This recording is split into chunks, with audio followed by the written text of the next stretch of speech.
Wherever you are, we're going to dive into the questions right away. I've got Sebastian right here on my phone. If you guys have a question, you want to make sure I see it, I will answer it to the best of my ability. Do a super chat and Sebastian will text it right over to me. If you have a question for the live chat, make sure you start with question in capital letters. I've got to get to an interview with my buddy Eric Townsend from Macro Voices. I'm interviewing him in about an hour. So Sebastian, we've only got about 45 minutes for this one, buddy. So we've got to stop the super chats no later than maybe 12:20 Eastern time, 11:20 our time. So we got to be cognizant of that first and foremost. Some housekeeping, guys. If you're interested, I interviewed Marin KATUSA. If you're a precious metals person, investor, or interested in commodities, I highly suggest watching that video and the video I did Friday on swap lines, because Marin brings up some very interesting points that I think we as investors need to be cognizant of when we're analyzing the risk in our portfolio. And check that out. We're also doing a week-long promo with Marin. We typically do that when he comes on the show. So if you're interested, we'll put a link in the description of this video. You can check that out. It's a great way to support the channel and get some awesome research if you've thought about subscribing to his newsletter in the past. One thing I want to mention regarding that is I know a lot of people have mentioned that they're either they're subscribing to one newsletter or the other, and I think sometimes people could be subscribing to these newsletters for the wrong reasons. And I'm not going to say the wrong reasons. Let me tell you why I read newsletters, and maybe that can add some value. I don't read a newsletter to get hot picks. Like, I don't go through the newsletter, any newsletter, I don't care what it is, and say, okay, what is this guy or gal suggesting? Oh, they're suggesting Tesla, or oh, they're suggesting this oil company. Oh, I got to rush out and buy that. Yeah, I'm going to do that. That's a hot pick, and I'm going to get rich if I invest in their tip. I don't look at them that way at all. In fact, I almost ignore the specific companies that they reference in the newsletter. What I do is I use them as kind of a tool to outsource my own research, because I don't have time to do it myself. I see them as an employee. So if I was going to hire a research analyst, I wouldn't hire that research analyst to give me stock picks. I'd say, listen, research analyst, I want you to study what's going on right now with the oil market, and I want you to report back to me. And then hopefully, if they're a good research analyst, they give me all the data I need, but then I take and I absorb that data, I think about it, I process it, and then I come to my own conclusion on what I'm going to do and which company I'm going to invest in. And whether it's any research letter, I read Chris's and Marin's, but I think any research letter, it doesn't matter. I would look at it the exact same way. I'd look at it as an employee that I just hired to do research for me on specific topics. I wouldn't look at them as some sort of master guru that just anything that comes out of their mouth is gospel and I need to act on it immediately. I'm not going to tell you what to do, but that's just the way I see things for myself and my own investments, and maybe you can get some value out of it. So anyway, if you're interested, we'll put a link in the description below. So I know looks like we got a ton of super chats here, guys. Oh, and one other thing too. I wanted to mention this week I'm going to be on Rich Dad Radio with Robert Kiyosaki. I'm really looking forward to that. So if you guys or if you listen to that podcast or tune into his radio show, make sure that you kind of listen for when I'm going to be on if you want to hear me talking to Robert. And I'm going to interview Robert on Monday, so we'll most likely upload that this week. But Tuesday night is the big night. Tuesday, write it in your calendar right now, 9 p.m. Eastern time. I'm going to upload the interview I did last week with Jim Rogers. And I can tell you guys, it was fantastic. It was so awesome. I cannot wait to upload it. You guys are going to love it. And I know the knock against Jim is that sometimes he's very broad. He just kind of says the same things over and over again. But quite frankly, guys, I think that has a lot to do with the person actually interviewing him, because I mean, not to toot my own horn or anything, but I know a lot about Jim Rogers, and I have read his books, and he's my favorite investor. And so I go way back with Jim on our interview. We go back to the 1960s to the 1970s. I bring up trades that I know Jim made in the late 80s, in the early 80s. I know he shorted the Japanese market in the late 80s, and he wrote it all the way down. And I talked to him about those specific trades and his mentality. I try to get into his framework and what was going through his mind that prompted him to either short the Japanese market or go long the German market at a different date and time. And even I take it more recently with his investments in Russia and Zimbabwe. I don't just say, Jim, what are you investing in? I go deeper and try to find out why. When you're looking at it from a tops down approach, what were you looking at? Were you looking at the demographics of Zimbabwe? Were you looking at the natural resources, the debt to GDP? And then what was your catalyst and how? And then we start talking about, he used to teach at Columbia University, for those of you who didn't know that. So we go into the classes that he taught at Columbia and how he used to teach his own students to be better investors. We go into that and we pick it apart so you guys can take this interview and just take your investing to the next level, courtesy of Jim Rogers and his years and years and years of experience. So anyway, you guys are going to, I got to get into this or I'm never going to get to my interview with Eric Townsend. I'm just so excited about that interview. Man, I can't wait for you guys to see it. You guys are going to love it. Okay, let's go to the super chats here.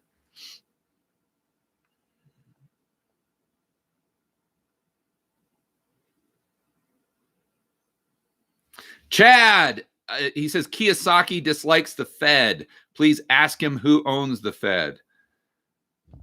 Oh boy, I got to write that down, Chad. I know you've asked me to do that a couple times, buddy. I'll do my best to remember. I interview Robert on Monday, and I go on his show on Wednesday. But as far as when I upload the interview with Robert or when he uploads my interview, I don't know. But I'll do my best to remember. Dapper Dave, thanks for the super chat. One of the most important questions asked yesterday was about BRK buying out money if there is negative interest rates. I don't understand the concept. Question asked yesterday was about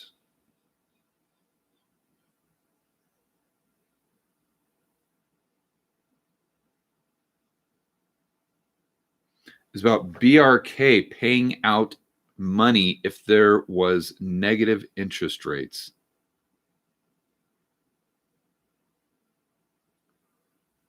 I'm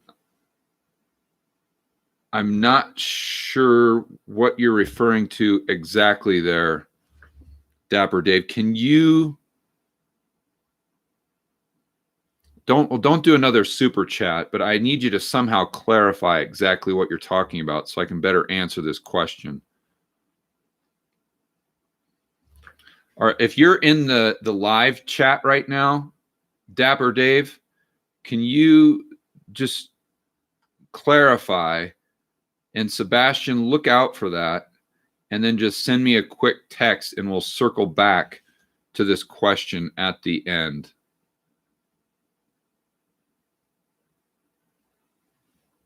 Because I know you're talking about a ticker there. Let me try to I've never done this before, but let me go on my computer while I'm doing a live stream.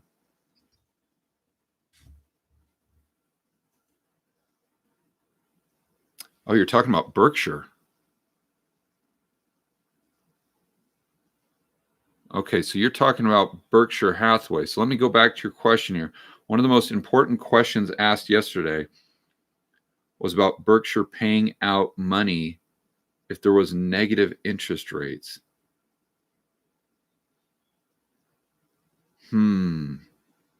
I would have to, are you talking about their insurance companies? Because that could really have an impact on insurance companies.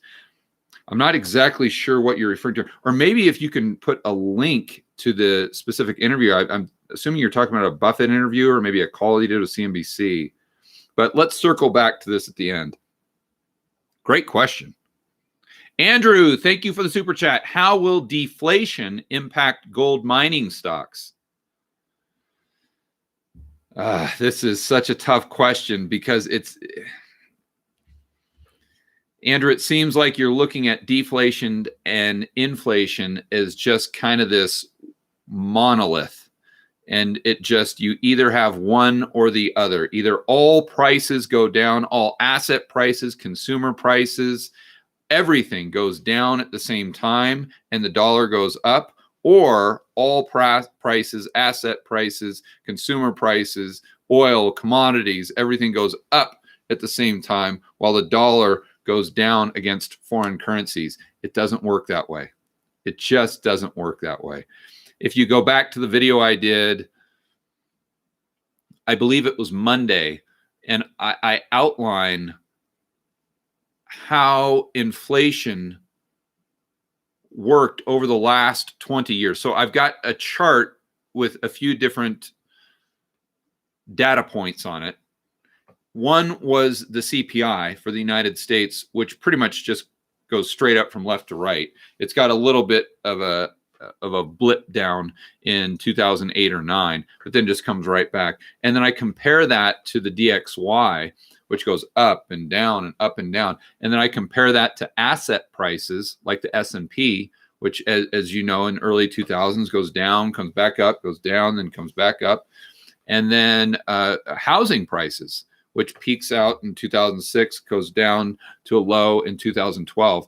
And you see there's very little correlation with the CPI and the dollar on the DXY, very little correlation with asset prices. They can all go different directions.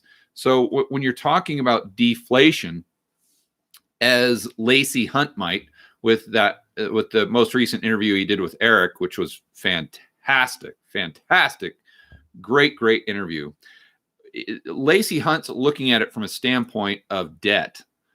So if you get to a certain point, your income, whether you're an individual, a corporation, or a country, your income has to pay the debt, the interest plus principal. And if your debt exceeds that income to a certain degree, then you can't take on more debt, can't spend more, and then your GDP growth or your personal consumption is going to deteriorate substantially, therefore deflation. But that's really a debt deflation. And so in that type of environment that we have a debt deflation, what prices go up and what prices go down? The price of everything does not go down.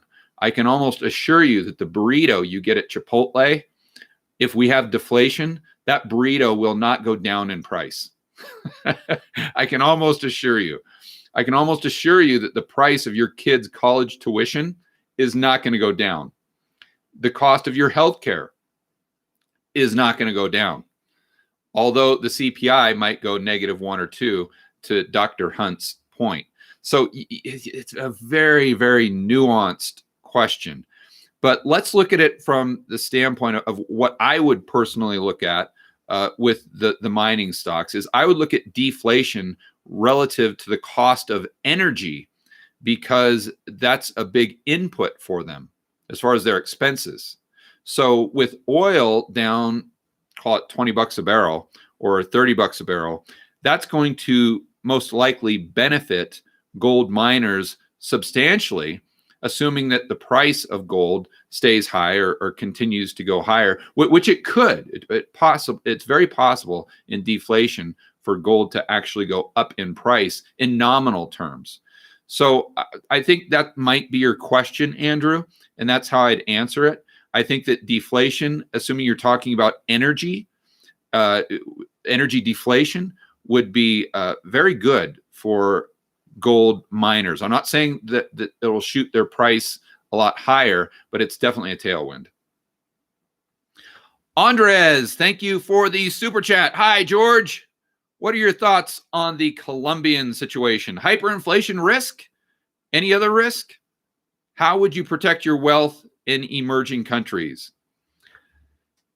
What I would suggest is looking at how people who are a lot smarter than I am have protected their wealth in South American countries and emerging markets for the last 1,000 years.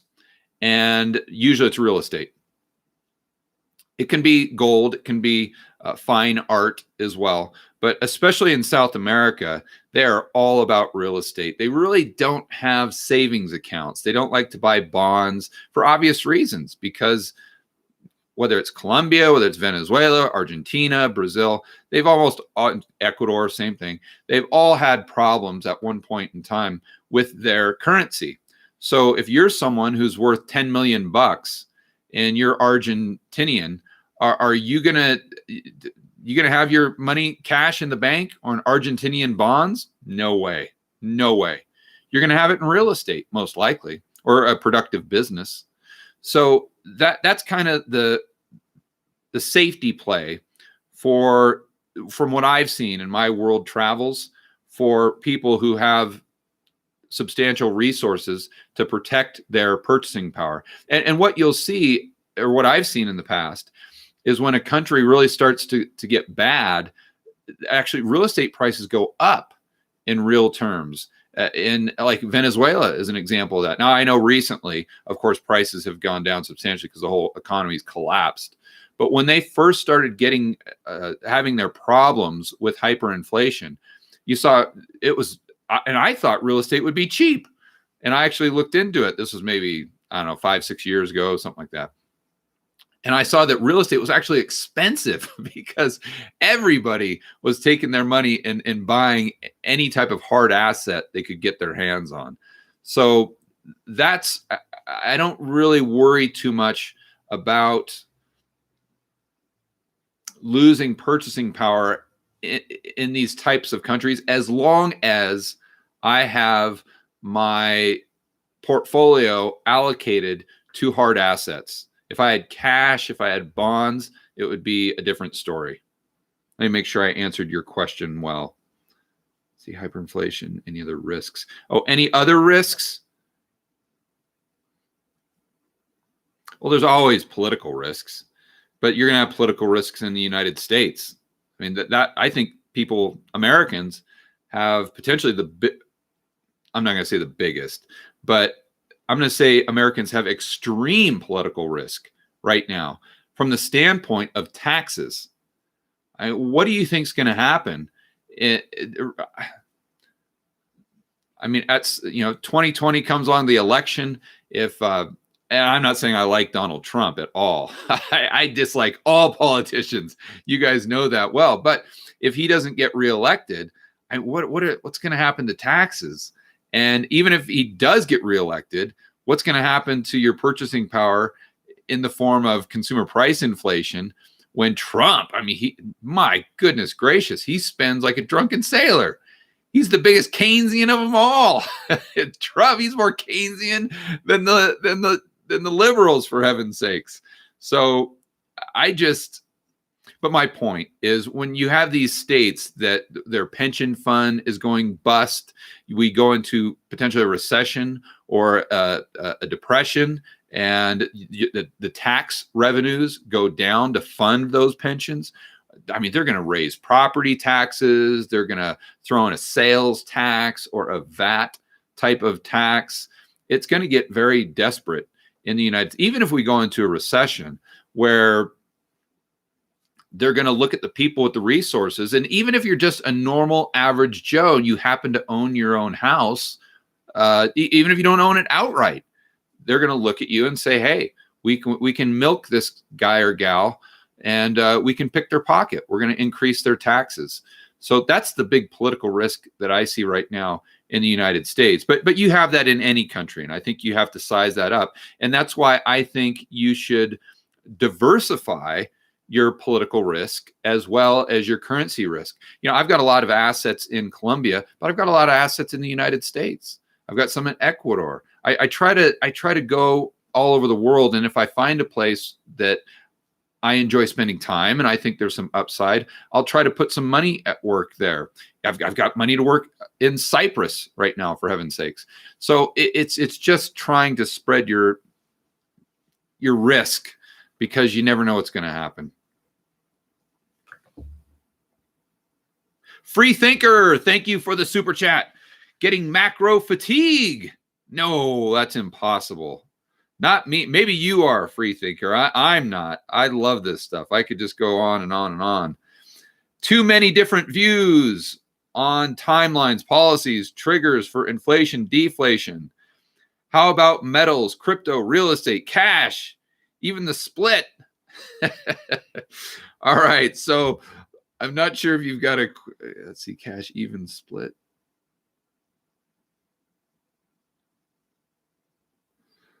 I'm not sure if you've got a question, free thinker, if you're just trying to vent some frustration. But I totally get what you're saying. You watch Macro Voices, Real Vision, CNBC, my channel, and you gotta, it's like a fire hose for sure. I like it because I just love this puzzle that you're always trying to kind of figure out. But I would suggest watching that interview with Jim Rogers, because he's got a way of just really taking things down to the basics and making things simple, understand, and really just going over what you need to focus on, and just realize that everything else outside of that is just noise. It's just noise, because at the end of the day, all we're trying to do is just buy things when they're cheap and sell them when they're expensive. That's it. Everything else is just noise. And although I enjoy the macro stuff and trying to figure out the pieces of the puzzle from a standpoint of investing, I don't know if you should consider all of it at all times, because you just get the paralysis of analysis. But if you're able to just focus on the key ingredients and what you should be paying attention to, I think that's what you need to do if you're looking at it from an investing standpoint. Andres, thank you for the super chat. And Sebastian, we should probably stop the super chats now, buddy. So,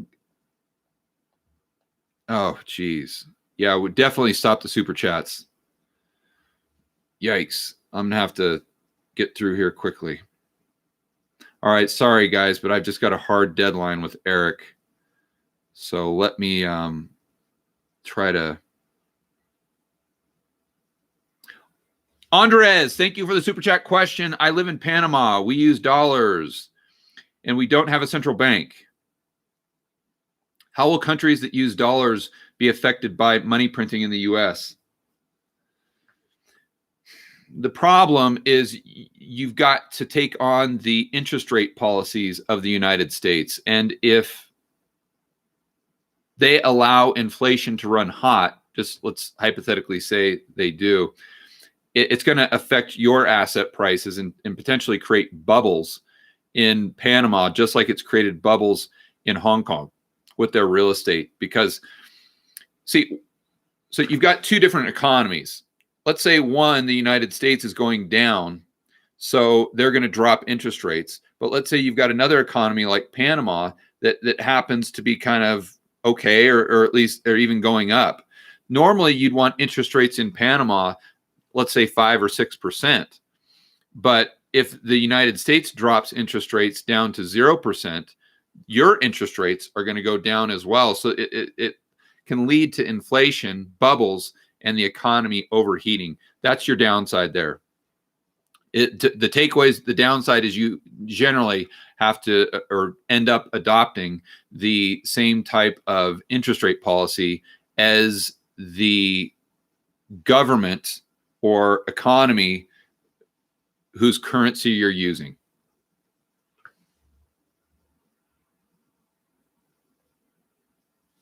Eric, thank you for the super chat. What is your thoughts on franchises as investments, especially in these times? Have you looked into investing in some? What types? Yeah, I've looked at McDonald's and there's a few others back in my entrepreneurial days. I think I looked at some gas stations like Circle K's. I know there's a few others that I'm forgetting. But Eric, I think it depends on your personality. If you're someone who really is able to kind of follow a system, and if you're given like if you're a great student, and that's kind of the hallmark in my mind of a great student, is you're able to, you can take instructions and you can follow those instructions, and you the net result is very good. So if you're a type of person like that, I think franchises can be amazing because they're proven. You've got a system. Although, there's a lot of franchises though that where the franchisees don't make much money. It's really the franchisor, and it's a way for them to lend you money to own your real estate. So you really got to be careful with how they make their money in the system the franchise uses. But assuming that you've done your due diligence, franchises can be a great thing as long as you're one of those people that just like to take a template and execute on that template. If you're someone like me, it's a complete disaster. It's a total disaster. And that's why I never got into being a franchisee, because I was actually a licensee. I licensed my one of my businesses to other individuals. So I was like the franchisor in a sense. This was way back in the day. But I was never on the other side of that. And the reason, going back to my personality, is because I don't like taking directions from anybody. I don't like anybody telling me what to do. If you say cups should be red and I think they should be blue, I'm going to make them blue. And I know that if I just got into a situation with a franchisor, it would be nothing but the two of us just butting heads constantly. And it just wouldn't be good for either party. So I know myself well enough to shy away from those types of opportunities. Although for some people, they can be fantastic. Just depends on your personality. Silvio, thank you for the super chat. Hi, George. Many of us appreciate your effort in explaining all these macroeconomics in a very easy, digestible, enjoyable manner. Thank you. And I've got to give most of the credit to the editors. Those stick figures are crazy funny. Uncle Sam, Fred, Frank, keep it up. You got it. No problem. And I had a question the other day. Someone asked me who does my whiteboards for me. And I don't think they realize that I draw all that stuff myself. Like, who do you think I could possibly hire to be a worse artist than I am, drawing stick figures and whatnot? But I'm really glad to hear that you're enjoying it and you enjoy that part of it, because number one, I've got to make it enjoyable for myself. And that's just my personality. I've got the mind of a 12-year-old, as you can tell. So when I'm going through there and I think Uncle Sam needs to be drunk and have a bottle of whiskey, I'm just going to draw him with a bottle of whiskey. But also, I think we're talking about some topics for a lot of people that can be rather dry, although they're vitally important, such as the repo market or quantitative easing or swap lines. That's a good example. And so if I'm able to make it a little more fun to watch, I think more people are going to watch them. More people are going to watch more of the content that really matters. And it's not necessarily what my stick figures aren't really what matters. What matters is that you understand swap lines. And if I can get you to understand swap lines by drawing some stick figures like King FU, and if you didn't see Friday's video, you got to check that out, because I introduced this character named King FU, and he was from the country of FU Fed. But my point is, if I could get someone to watch more of the video and learn more about swap lines by introducing a stick figure called King FU, it serves multiple purposes. Number one, it entertains me. I enjoy it. I think it's funny. Who knows if I'm right or wrong, but probably completely immature, and I realize that. But it hopefully helps people better understand these complex topics that they need to understand to be better prepared for the future and to make better decisions for themselves and their family from a financial standpoint. Ely, thank you for the super chat. Thanks for all your videos you pump out. Can you compare Luke and Brent's theories? Big points where they disagree and agree. They basically agree on everything except for the government response to the problem. And I don't want to put words in Luke's mouth or in Brent's mouth. So I would suggest watching my most recent videos with both of them and kind of juxtaposing the two.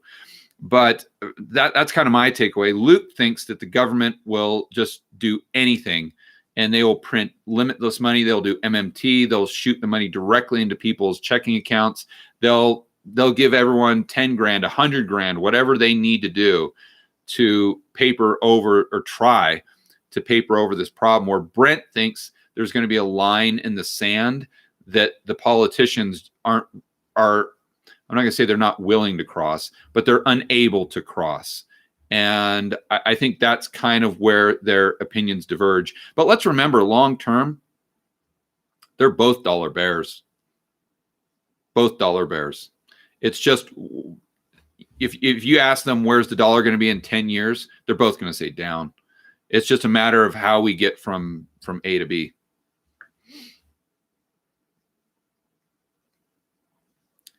KP Singh, thank you for the super chats or super chat. Which gold miners would you invest in nowadays? What is your take on GDX, GDXJ? Is Newmont pricey? Are you still hanging in there? Are you still hanging on to Shell for the long haul? Okay, so as far as specific miners, I haven't had time to dive into that. I like gold from a fundamental standpoint. I understand that the miners are super cheap. So I went in and just bought back, I don't know when it was in March, but when we were at not at the absolute lows, but when we were close to those lows, I went in and just bought the GDXJ because it was part of the speculative side of my portfolio. And I thought it was just cheap. I didn't have time to look at the individual names. And so I just bought the broad ETF. Not that I'm saying that's a good idea. I'm not a big fan of ETFs, but that's all I had time to do. And so now I need to go back and research to find out which companies I want to be in more long term. And that's a great source of the research letter, whether it's Marin or Chris's letter or whatever letter you subscribe to. If you have a resource newsletter that you read every month, that's how I would leverage that information. Not to say that if they say Newmont is a buy, I just say, okay, I don't need to do anything else. Newmont's a buy. My guru said Newmont, so I'm going to buy Newmont. I'm not saying that. I'm saying if your guru or whatever newsletter writer says buy Newmont, I'm going to ask myself, okay, that's interesting, but why? Why are they saying that? Okay, let me read on further. Okay, do I agree with that? Do I disagree? Okay, I see where they're coming from, but let me look at their balance sheet myself. Let me look at their P&L. Let me determine if I think this is a good investment and why, and let me do my own research. They're just giving me the suggestion, just like an employee. The employee is coming to me with the suggestion, but then it's up to me to take that information, process it, do further research, and then make a decision. So as far as Shell, absolutely, I'm hanging on. In fact, I'm so excited to see the price go down. When they slashed their dividend, I was like, yes, finally, something's bringing the price back down. Because I want to buy it at like 19, 20, where it got to in March. I think I bought it. I don't know where I bought it, but I was up, I don't know, 10, 15, 20% on it. So I'm really excited to see them slash their dividend and the price to come down, because I don't care if they don't pay a dividend for a year or two. I don't, if I'm going to keep the company for 20 years, I could care less. If I can get a 10 or 12% dividend for 18 of the 20 years I own the stock, and I can buy it when oil is at negative $40 a barrel, I'm all in. One thing I'm thinking about doing, and I am not, this is not investment advice. I would not suggest doing this at all, but I've been thinking about it, is when I do buy more, hopefully if the price comes down even further, Shell, I'm thinking about shorting USO. So you short USO and you go long the producer, whichever producer you like. So I kind of, if you guys watch my video, you know I'm not a big fan of USO because they don't buy oil. It's not the underlying asset. The underlying asset is a futures contract, and if the futures curve is in contango, they're having to roll over that contract every single month and realize those losses. It's almost, if the curve stays in contango, they're almost guaranteed to lose money. So I think but so many retail investors have piled into USO for the wrong reasons. I think it's kind of an interesting opportunity to maybe short USO while you're going long the producers. I'm not saying do that. I'm not saying I'm doing that. It's just something that crossed my mind the other day, and I was doing a little research on.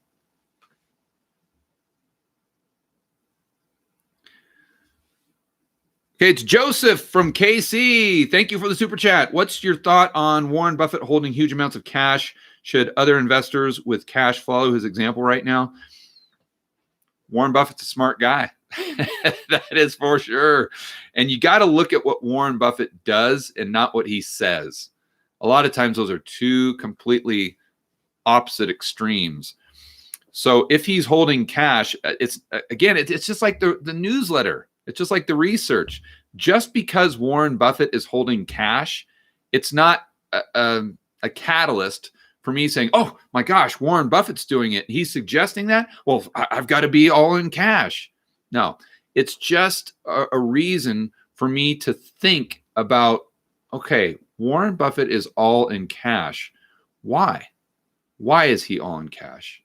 Let me try to figure that out. Let me do the research on my own. Let me pull up some charts. Let me look at the market cap to GDP, the Buffett indicator. What is he seeing there? And if he's in cash, how much cash? And how does his portfolio currently, as far as a percentage of cash, compare to where it was in the 1980s or the 1990s or the dot-com bust or the dot-com bubble?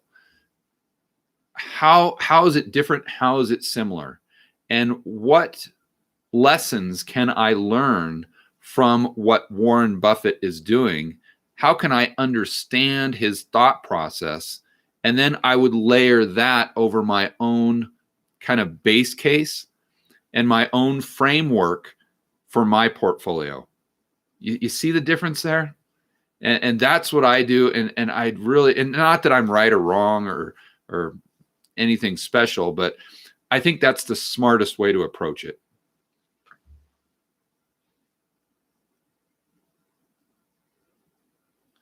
Silvio,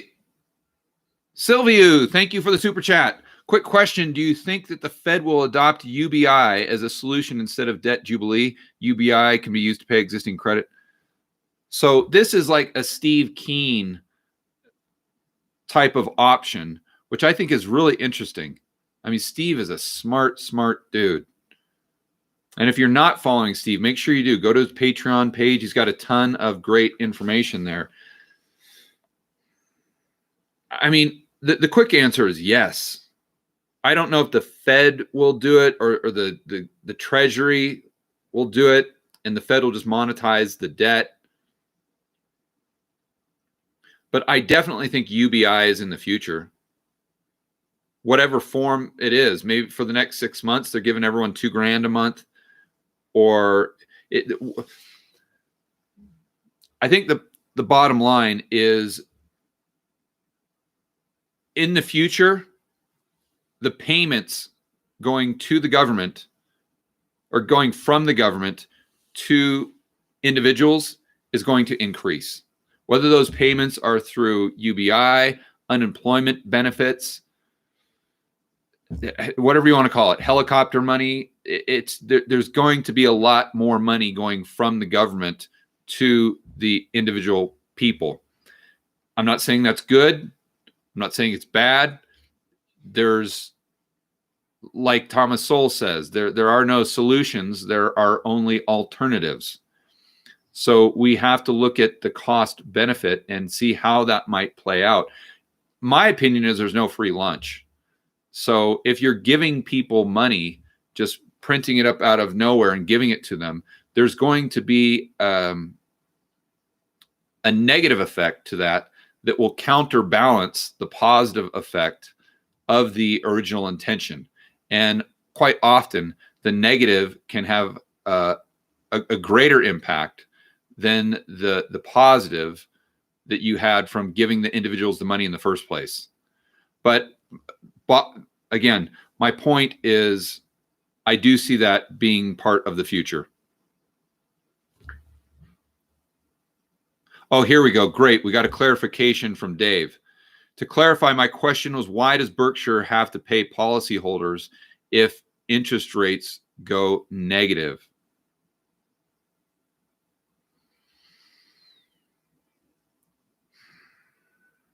Yeah, so you were talking about insurance companies.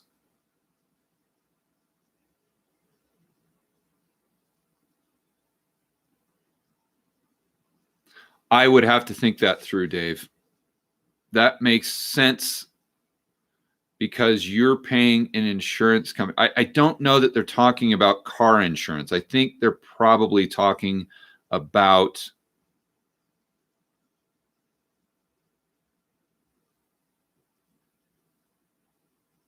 maybe they're annuities. Because although they are paying you back, let's see, I would have to think through that. And I'd have to figure out how those annuities are structured. If they're structured as debt to, I'm going off on a tangent here. I would have to look into that. In fact, I'm going to do that, and that could be a very interesting video. So let me see the videos I'm doing. I got Mondays done. Wednesdays will probably be Robert. Probably Friday, I might be able to dive into that on an actual whiteboard video because I'm actually curious. It makes sense to me that would happen with negative interest rates because it gets so crazy. The whole entire banking system, the whole entire insurance business, the pension fund, everything gets turned upside down with negative interest rates. But how it affects his companies and his insurance companies, which Geico, directly, I got to dive into that deeper. Tracy, thank you for the super chat. Boeing raises 25 million. Oh, probably 25, maybe billion. I don't think they raised 25 million by selling 40-year bonds. You think Mnuchin will use this approach to push the century bond treasury liquidity band-aid? Will this indirectly put more risk on pension funds? Oh, yeah, because you got to look at the duration risk, Tracy, on bonds. So I got to get to this interview quick here. So With bonds, Tracy, you've got something called duration risk, which isn't the risk of holding something to maturity. That's different. Duration risk is if you've got two bonds, one matures in 10 years, let's say, and the other matures in 30 years. If interest rates go up or down by, let's say, 1%, it affects the price of the longer maturity bond greater. That's what they call duration risk. So when you have these longer maturing bonds, like a century bond, if interest rates go up 1 or 2%, I mean, you're going to get crushed on the price if you're someone that needs to sell that, assuming you at some point you would, because I doubt you're going to be holding onto the bond for 100 years. Maybe, I don't know, but maybe you pass it down to your kids or something like that. But and also think about that, the inflation risk that you're taking with a century bond. I mean, what? Look at a chart of inflation in the United States going back to 1920 for the last 100 years. I mean, you want to take that inflation risk to where you're getting paid back with cheaper dollars? You think we're going to have deflation for the next 100 years? I mean, that's just craziness. But yeah, if they give a little bit higher interest rates, sure, it'll probably dupe some pension funds into going in there, because that could be their short-term salvation in order to get that 7% that they need. But keep in mind, the pension funds are in such deep holes that they've got to make a lot more than 7% now just to make up the big funding gap. So yeah, I mean, I think anything's possible. I think the U.S. could sell 100-year treasuries, and I think I don't know that it would be a liquidity band-aid, but it could be a band-aid for the pension funds, the insurance companies, et cetera, that need to get a specific return. But it takes them so far out on the risk curve that at some point the piper is going to have to be paid.